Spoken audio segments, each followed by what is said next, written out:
Hi, I'm Tracey. I'm Tracey Harrison from Webwise Digital. I'm about to have a fantastic conversation with Prosper about my journey in IT and how I've now started my own business. And we talk about mindset, and we talk about SEO and AI, and how I started coding on paper. I hope you enjoy the episode.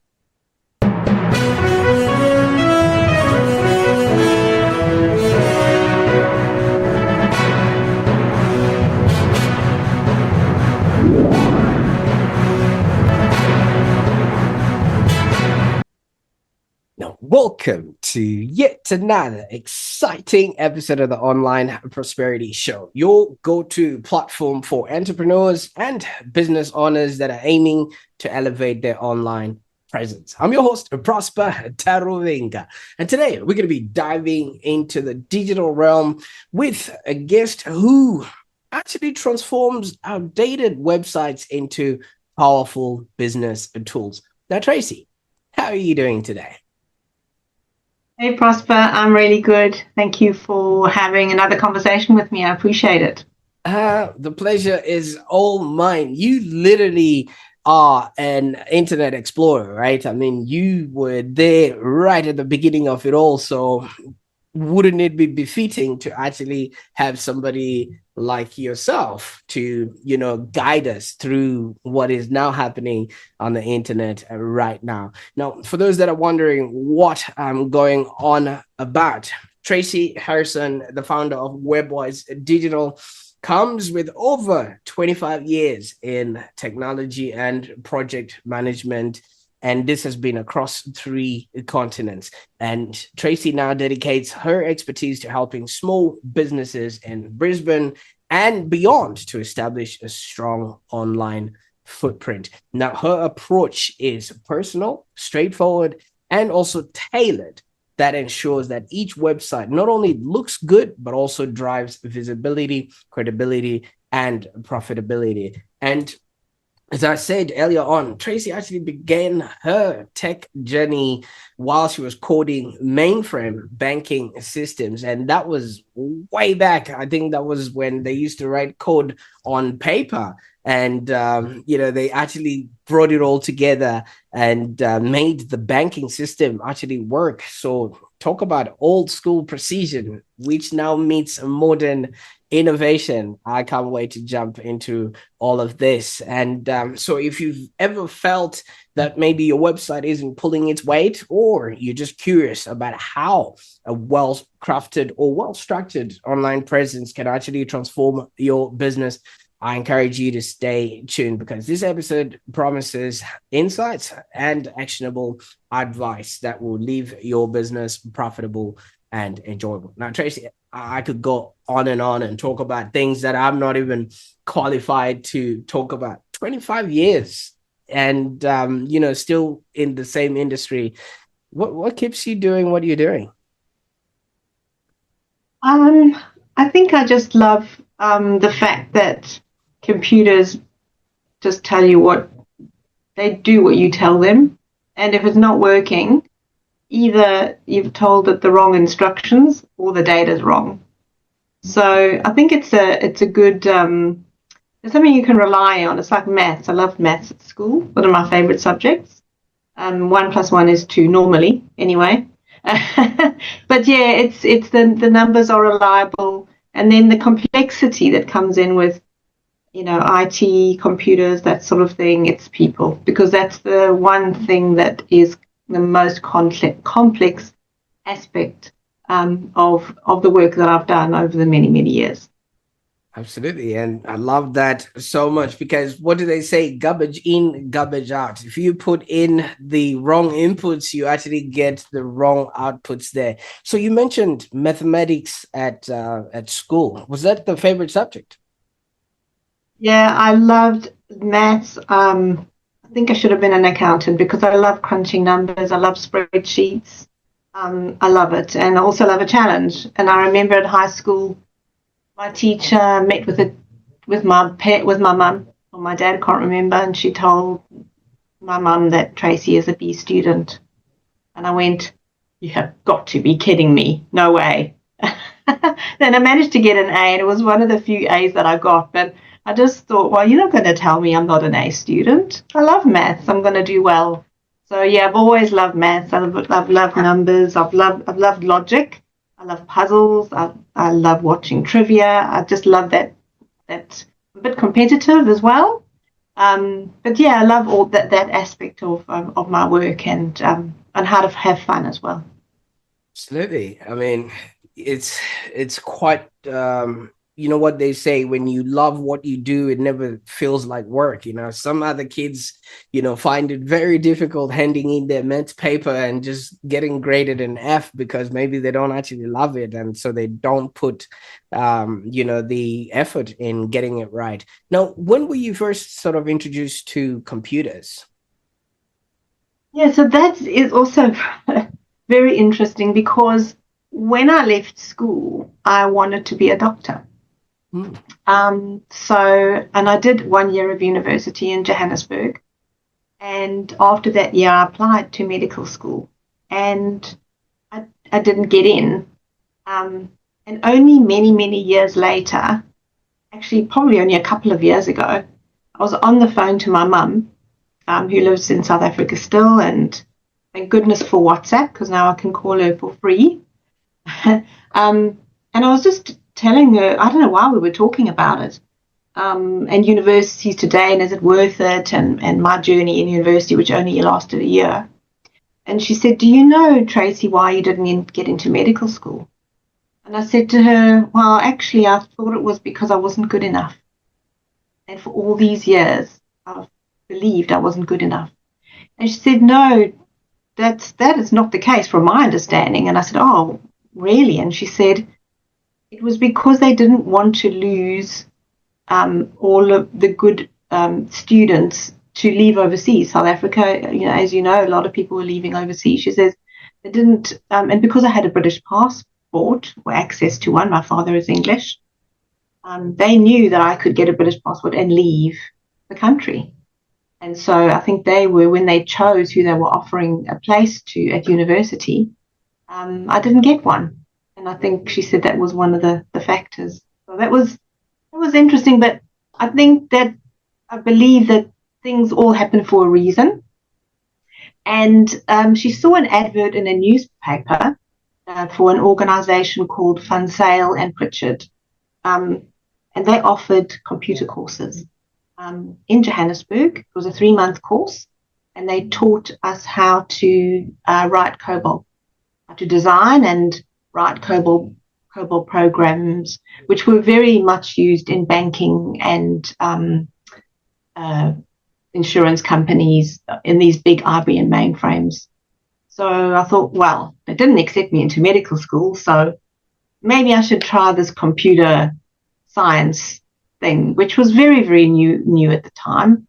And we learned on paper, and all of our programs were written on paper. And as you were saying earlier around the intricacies of it being wrong or right in maths and noughts and ones, when you end a command, you've got to put a full stop. And to make sure that your examiner saw the full stop, you'd have to put a circle around it. And this was all on pieces of paper that you had to hand in. And at the end of the course, we each got to share a computer. And we each got to type something in once into the computer and compile, which is what we called compile the program, and made sure it does some syntax errors and made sure it would run. And that was the course I did, was mainly on paper, and sharing a computer, probably very old desktop computer, to do our final exam. And that's where my journey into IT all started. Wow. Now, my next question with that is, did you have to save your codes on a floppy disk drive or on a hard disk drive? Yeah, at the time it was called at the hard drive, the little hard drives. Yes, yes. Back in the day, all those hard drives, I know, no such thing as the cloud or anything like that. Oh, absolutely. Yes, it was, I think it was like 125 megabytes of data that you could save on a floppy disk drive and things of that nature. Now, it must have been daunting. I mean, computers were just only coming in, and there was probably not that much precedent and not that much practice, let alone just the computer that you had, sharing at school and things like that. So, what then got you to be proficient in this sort of in this sort of space, moving forward? Yeah, so as part of that course that I did, they would place the students into an organization and arrange a job for them. Obviously, we went through an interview process, and that's when I got my first real job. I mean, I'd had, part-time jobs before, working in a cafe and a shop and stuff like that, but that was my first corporate role at an insurance company in Johannesburg.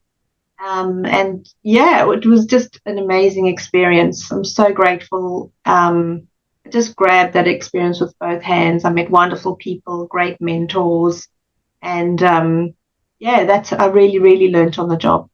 Really learned on the job.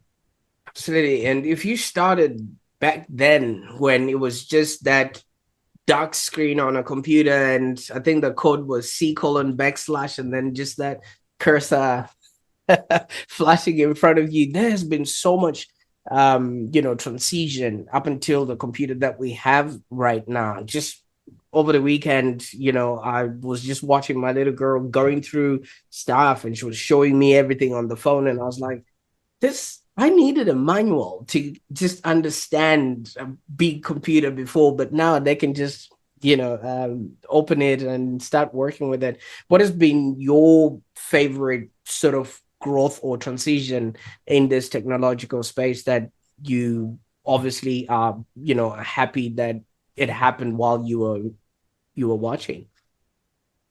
I think that the fact that it's become accessible to so many people. So, I mean, it's scary at the same time because, all that advancement does come with its risks, and not everyone holds that information well and behaves correctly.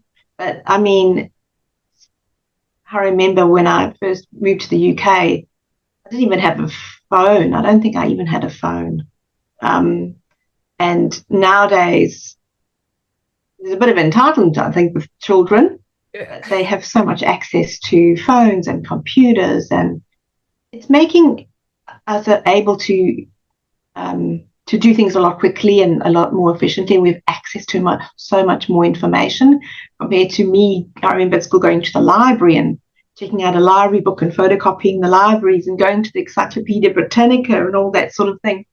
So I think it's just more accessible. And I think nowadays you almost can't do your job without having some sort of computer literacy and you being able to know what buttons to press and that sort of thing. And then it allows all, those small business to have a digital presence, have an online presence, which I think is great. It's leveled the playing field, certainly, a lot. But I enjoyed the journey. It's been amazing. I can't believe it's been over 25 years, to be honest. And you did mention, moving across to the UK, as part of your growth. Now, you've worked across 3 continents now in your corporate career. Now, how has maybe these diverse experiences in different places now influenced the approach you have, first of all, with the work that you do now, web design, and just consulting as a whole? Yeah, so enormous opportunities for me to go to the UK because my father is English and to work there. I work with some amazing companies, mainly banking, both in South Africa and in the UK. What's the question I'm answering, Prosper? What has been, you've had diverse experience across the I think it's experiencing all the different cultures, because each nation, and each country and even some regions in a country will have their own personality or their own culture. And I think it's taught me to be able to get along with most people. And so even when I was working in the UK, I was lucky enough to go and work in Hong Kong for a short while, and in Korea as well for a short while, doing some projects in the Asia Pacific region. So again, it introduced me to other kind of cultures, personalities, and then moving to Australia as well, just being able to work with a diverse range of people. And nowadays, the world is so cosmopolitan. You can meet all sorts of nations. Even in Australia, you'll meet all sorts of nations.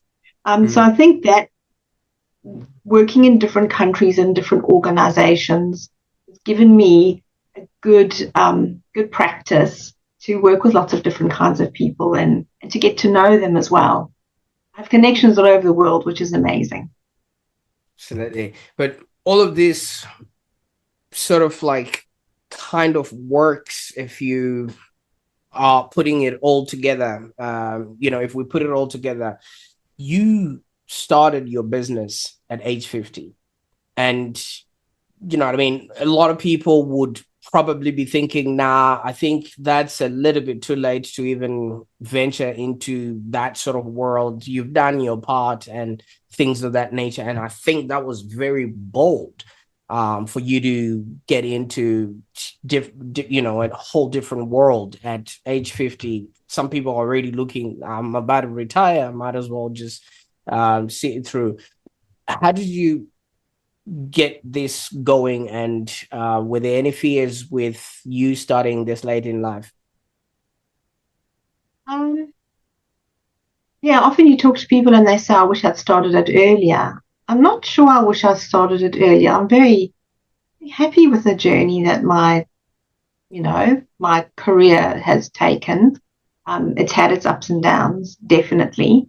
I think I come with a lot of experience, and I'm quite a calm person generally.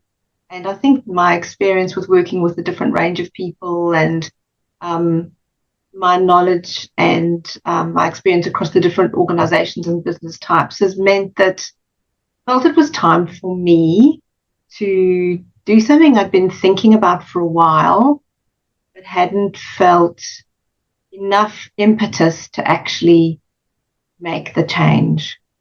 And when I was trying to find what I enjoyed doing, because I started being very technical, and I moved as technical people do often. They move through the different roles that they do. So I coded, and I tested, and I designed, and I did business analysis, and I did project management. Then I managed other project managements, and I established processes. And I felt that I wasn't learning anymore. And I didn't think that I wanted to go any further up that ladder because I didn't want to lose the hands-on stuff that I enjoyed so much. And I think I mentioned to you that I have been made redundant twice, and we can talk about that as well if you like. But I made a change to consulting, and I don't know why I did that. Well, I suppose I was trying something different, but I don't like being the new person in the room. I'm not actually that confident. I'm not that outgoing. And every time you start a new job, there's a huge learning curve. You've got to learn how things work. You've got to learn how to find information. You've got to learn who to talk to. And you've got to learn a little bit about the culture in the organization. And it's quite an uphill climb every time you start a new job. So going consulting for me was a huge step because I was starting a new job every almost 6 months. And it was quite stressful for me because I like to be the go-to person. I love being the person that people call upon and I can help them. I love being the person that said, oh, Tracey can help you with that. Because I've been around, I know where to find stuff. And if I don't know where to find the answer, I'll probably know someone who can help you. So I wasn't enjoying the consulting as much as I had hoped. And then I saw the opportunity to go into web design and web development. And I thought, well, that takes me back to being a little bit more technical again and learning some technical skills and doing some problem solving and in IT and being creative, because I love being creative as well. But then it'll always also bring in my other skills, my project management skills and my working with people and that sort of thing. And I'm very grateful I have a very supportive husband. And because it's, you always take a knock when you change something. And I've left my full-time job. I mean, I went part-time for a while, went 3 days a week until I left my full-time job full-time. So I'm not earning what I was earning when I was corporate. But I had the backing of my husband, who said, yes, this is something that I think eventually I'm hoping he'll join me, maybe in the long-term future. We met at work, so he has a technical background as well. So I felt that time was right because, I had all the experiences, knowledge, and the confidence enough to, and the financial backing of my husband, who's sort of kept us, as my other friends say, in socks and jocks. Keeps us in socks and jocks. And also my children are a little bit older now. So my eldest is in university and my youngest is in year 9, and they're pretty self-sufficient, very level-headed girls. So, I think I felt that the time was right. And as I said, there's so many opportunity nowadays for someone who wants to go out and try something. And if you don't try, how will you know? And I didn't want to regret it. My dad ran his own business for many, many years in South Africa. And my mother also was in a corporate role for a while, but also went on her own and ran a couple of businesses. So, and then you often look at other people and you go, if they can do it, why can't I? Yeah, absolutely. And congratulations, because now you're working with a whole range and diverse, range of clients. I mean, you range from accountants to travel bloggers and people in between that. Has there been a steep learning curve for you to adjust to these different, industries, or are the basics, pretty much the same? You then just tailor it to that particular individual at certain parts. This basically would just let the audience know, how it is that you work with people. Yeah. Mm-hmm. Well, in the beginning of your question, I thought you were asking how was it going into business, and that is a whole different ballgame. After being corporate for so many years and going into business, I mean, I'm quite clued when it comes to things like that, but it's a mindset. I think we've spoken about this before, Prosper. It's the mindset where someone hired me to do the role, so they placed their trust in me. And they said, yes, you can do it, Tracey, by hiring me. Whereas when you're putting yourself out there, it's a very, very different mindset, and learning how business works and how business runs and that sort of thing was definitely a huge change for me. The other part of the question, which I think you're asking, is between the different kinds of businesses that I've worked with. As you say, plumber, accountant, electrician, yes, a travel blogger, which was fun, a health coach. So lots of different kinds. But at the end of the day, what I do is I understand what that business is trying to achieve. Like, what do they want their website to do for them? What else is going on in their world? What other digital presence do they have? Are they making the most of what's available to them online? And so it's just a step-by-step process to find out what's happening now, what's working for them now, what's not working, what they'd like to see different, and if I can help them with their website and understanding a little bit more about the industry, so I can help them tell their story and explain the benefits of their services and what their clients will see when they work with them.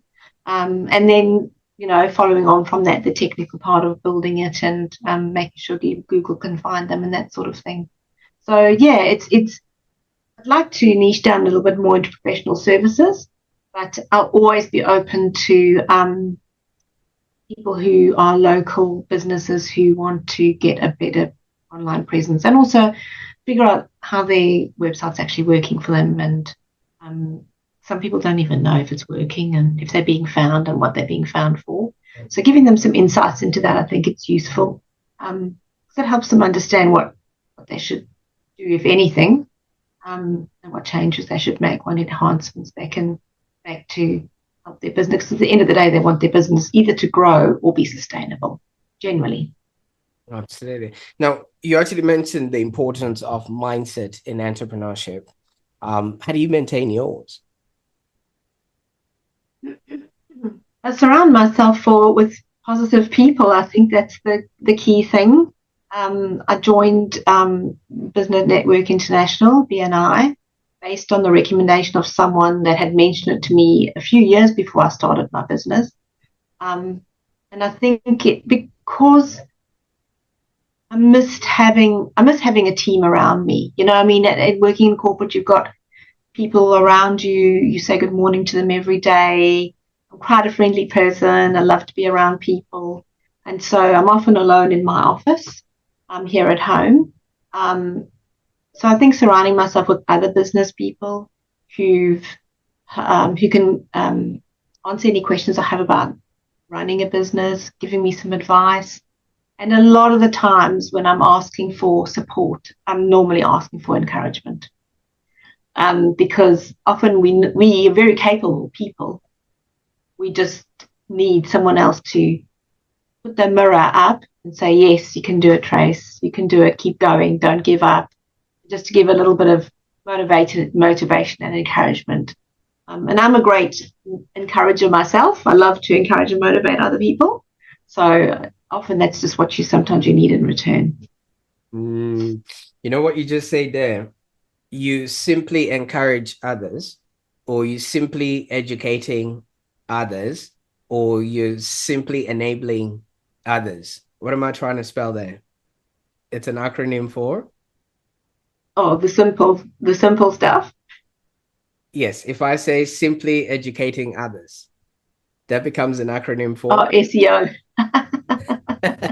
So yes. And I know this is one of the things that you actually work with people for. How is it that some people find it very difficult to get their heads around it and things of that nature? How do you simplify it for your clients? Yeah, I think it is complicated because it's new for some people, and because it is changing all the time. But at the end of the day, when you're online and you want to be visible, you want to be useful. So someone is looking to solve a problem. So you want to turn up and solve those problems. But I try to simplify it for people with examples. I think that's the best way to do it. Looking at other websites and seeing how they're doing it. And just to explain a little bit of the terminology in layman's terms as well. Especially for local business, because it's a little bit different for local business. You can definitely be found in your local area if you're doing the right thing on your website and you're making use of the free tools that Google provides. So I think keeping it simple and not providing too much information and explaining what I can do to help and what they should expect to see. Yeah. Absolutely. Now, there might be some misconceptions when it comes to obviously like SEO, web design, and things of that nature. What are some that usually come your way that you're happy to debunk so that people really have an understanding of what it is that they, need to focus on in order for them, like you said, to have sustainable businesses? Yeah. I call it the watermelon website. It comes from our project management days where we used to call them watermelon projects. So when it's green on the outside and red on the inside.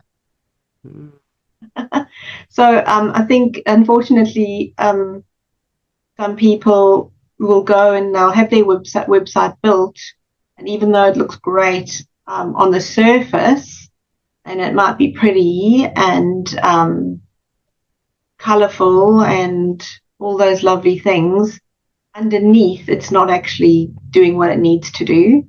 So there needs to be some depth in the website for it to actually function well, both from a being able to be found online perspective, as well as from a person landing on your website and understanding, oh, this is what you do, this is how you can help me, and this is what I need to do next to engage your services. So I think it's not just about what it looks like. What it looks like is important, but it's also important to have a really strong foundation underneath the website, and that it's been built with a strong, like building a house, this foundation needs to be strong. And finding someone who can build you that strong foundation, I think, is important when you're looking for someone to build a website for you. Because so many people just look at their competitors and then they think whatever they're seeing on the surface is what the website or is what is making them, popular or profitable. And you've emphasized that websites should operate as a business hub. Can you maybe elaborate on this philosophy a little bit so that people really get an understanding of what they're getting is not just, pretty pictures and pixels. It is an actual business hub that they need to be operating with. Yeah, so if all roads lead to Rome, as they say, but if even if you've got a social media presence, you don't necessarily own that. You could lose access to it, but your website is a piece of real estate. I call it real estate that you actually own, and it actually is an asset for your business. So especially if you're putting valuable and useful content on it, it will end up being an asset for your business. And also with having a Google business profile, especially if you're a local business, that will help Google understand that your website is real and that it's consistent across all of the places that you're mentioned online. And it's an opportunity to tell people how you're different, a little bit about your story maybe, and who you ideally would like to help, and the changes that people can expect when they work with you. So, and it's a piece of real estate that you actually do own. 100%, and you've got control over what goes in there. You can collect people's email addresses and email them out as well, which is very important for maintaining that communication with existing clients and potential clients, because even if someone gets referred to you verbally and says, oh, so-and-so is a great plumber or electrician, generally people will search for you online and will have a look at your website to see, is this person legitimate? They might look for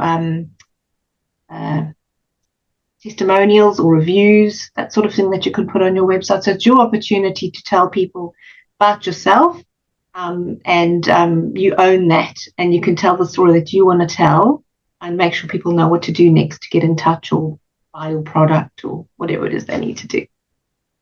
Absolutely. And talking about testimonials and reviews, maybe you can share with us a moment when a client actually gave you feedback that profoundly impacted you and the way you do your business, because it's only up until other people reflect back to us what it is that we're providing that we actually feel validated in the way in the provision of the service that we're putting out there. Yeah, and I think that's part of the mindset thing as well, isn't it? When you're asking for feedback, good or bad, because we all want to improve. When someone says, great job, Tracey, I loved working with you, that's been enormously rewarding and validating. I think the one that I've got a case study on my website, the accountant that I worked with, they really said that since their website had a revamp, because it was very old, I think they told me it was 30 years old, I revamped it for them, and they said, we're starting to get quality referrals now and quality inquiries off our website since it's been refreshed. Thank you. And so that is the biggest reward, I think, for me, is knowing that I've made a difference in their business world, be it as small or big as it is, to know that I've made a bit of a difference and I've made it better for them. Not only are you getting recognized by clients, but also industry bodies, like E-Business Institute. How has this also shaped your professional growth? And, like you said, when you started, it was just you on your lonesome, but now you're getting all these accolades and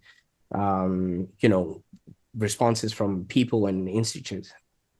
Yeah, well, that eBusiness Institute, fabulous organization, fabulous way to kickstart your online journey in whichever way. They do a number of things in whatever way you want to take your online journey.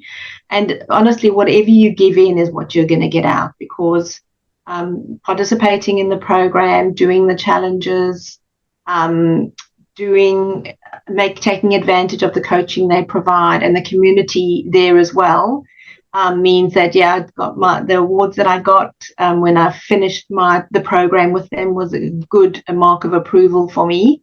As well as going forward, I've made incredible friends in that program, and we support and encourage each other. So if I have a question or a challenge, just the other day I was on the telephone to someone and I said, I'm not sure about how to go about doing this. Can you help? And just so freely share information with each other, supporting each other. So another great community to be a part of. So one of the things we talk about networking is networking with where you want to get business, but also networking with your competition is great, because you can end up collaborating a lot with them as well, and also sharing wins, sharing lessons, sharing tips and tricks. So definitely that e-business community, fabulous place to be a part of. See, when somebody maybe starts their business, one of the first things they do is maybe create business cards, and then the second thing will be a website, and then pretty much after that they get really bogged down in servicing the clients and things of that nature, leaving the website to fend for itself and hold on to dear life. See, like the case study that you gave us of the accountants who forgot their website, and then 30 years later they're coming back to you and thinking, oh, we'd forgotten we had this tool in our business. Now, if somebody's watching this right now and they're considering maybe a website refresh, what sort of signs indicate that, hey, it's time for an update, especially when it comes to their website?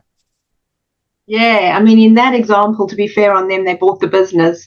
So and they didn't really forget about their website, but yeah, at least they acknowledged that it needed updating. I think it's good to have a checkpoint maybe every 2 years or so on your website. Do the services your business delivers still, does your website still reflect the services that you're delivering? Have your team changed at all? Have you got old team members on there? If you've got your team on the website, make sure the footer, if you've got a copyright or some notification of the date at the bottom, make sure that's current, because Google does look at these sort of it looks to see how often your website is updated as well. And the look and feel. I mean, sometimes you do look at some websites and you can tell they were built sort of in the 80s.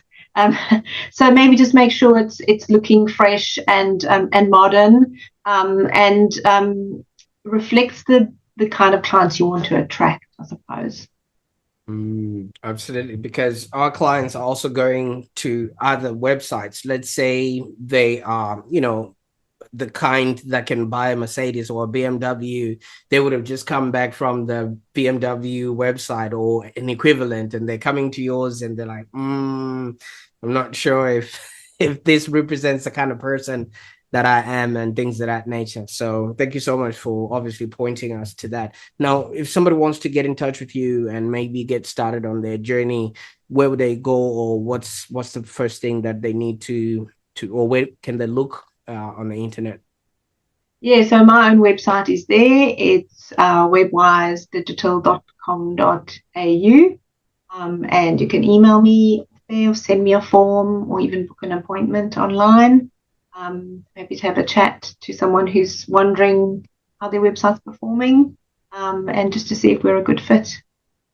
Absolutely. Thank you so much. I'll make sure that all those links are in the show notes so that people can actually start their journey with you there. Now, Tracey, you've seen, the evolution of, I would say, the computer and the technology that runs the computer, which is the softwares and things like that. And even the advent of the internet, because when you started writing things on paper, I don't think the internet was there, and obviously social media came about, and now we've got artificial intelligence, that a lot of people are really, really confused about. What's your take on what's going on right now, especially in this space when it comes to web design and AI? I think it's an amazing evolution, as you've said. I think time will tell which parts of AI will add the most value going forward. I think people still want to work with people. I hope so, because I want to work with people. So I think if AI can make our lives easier and more efficient and get rid of the boring chores, as they say, I think that's a good thing. But I hope we never lose that authentic personal touch. And even on social media, I'd much rather read someone who's written something from their heart or something practical and a little bit less polished than something that is obviously not written by them. And because even now we can build relationships online, and it would be nice to know that you're having a conversation with someone online, that you're actually talking to a real person.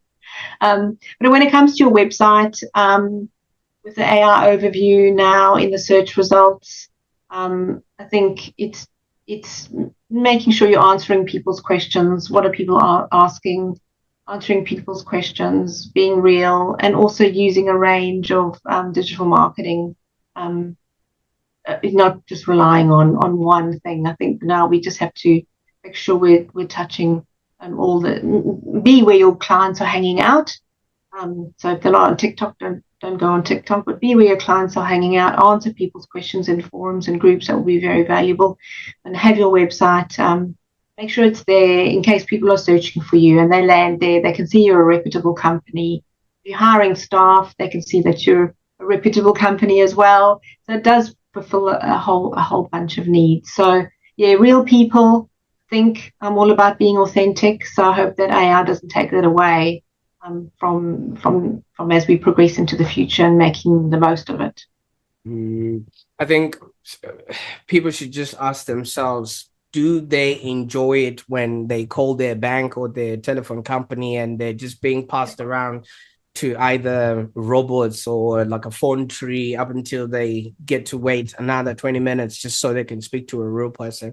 So if they can just create, like you said, a business hub that actually connects the business to their actual customers, they will win this, this whole battle, because so many people are going in at it, not really understanding the business case, of why they need certain aspects with their on their website and things like that. So I can't thank you enough for just, being human about it, because some people would have been like, oh, burn it. I think your analogy of the bank is like classic. Yeah. And anytime you want to get help online, you go, I just want to talk to a person. That's why I love my bank, my local bank up the road. I will often go in there and just draw money or something and tell them how much I appreciate the fact that I can actually go and talk to a real person. Absolutely. See, this weekend, our local Woolies, they turned almost 6 tills into automated service things, and there's only just one person looking after them. And I was just like, this is obviously a sign of things to come. They've done their research and everything else, but also what they haven't looked at is how does it actually look, for the customer. It's just you figure it out yourself, so yeah, customer experience is so important. And my biggest peeve is go to Coles and then it says, thank you for using Coles assisted checkout. And I keep on saying, unassisted. Why do they call it an assisted checkout? They're not assisting me at all. Fantastic. But what's next? I mean, we've been talking about technology. What's next for Webwise Digital? What can we anticipate that you're working on now that you've brought us into your world? Yeah, I think just helping more businesses, growing my website hosting, because I do website hosting and maintenance as well. So that's a good thing for me that I want to keep building up. And looking to offer some website audits as well, because often businesses, they don't know how their website's performing. They don't know which pages are being visited. They don't know where their traffic's coming from. They don't know if they're being found for the right terms. And is that foundation been really built well? So just having those insights will help them understand, do I need a new website? Can I make some small changes to have, and that will see an improvement? So that's the kind of thing that I'm looking at going forward. Absolutely. Now, Tracey, I can't thank you enough for sharing your inspiring journey and invaluable insights with us today. Thank you so much, Prosper. I appreciate the opportunity. Great stuff. And for those that are watching right now, if your website is starting to feel more like a digital brochure than a business tool, I think it's time for a change. You want to reach out to Tracey at webwisedigital.com.au. I'll put the links in the show notes there and discover how she can actually help you transform your online presence. And while you're at it, don't forget to like, comment, and share. Especially share this episode with someone who could benefit from a website makeover. Tracey will be more than happy to show them what needs to be done or help them and work with them so that they can have a business that's profitable and enjoyable. And if somebody has shared this video with you, why don't you take this opportunity to subscribe to the Online Prosperity Show for more episodes that actually empower you to build a happier and more prosperous life. Stay tuned, because in our next episode, we're going to be exploring more innovative ideas to enhance your actual business existence. Until then, keep thriving online.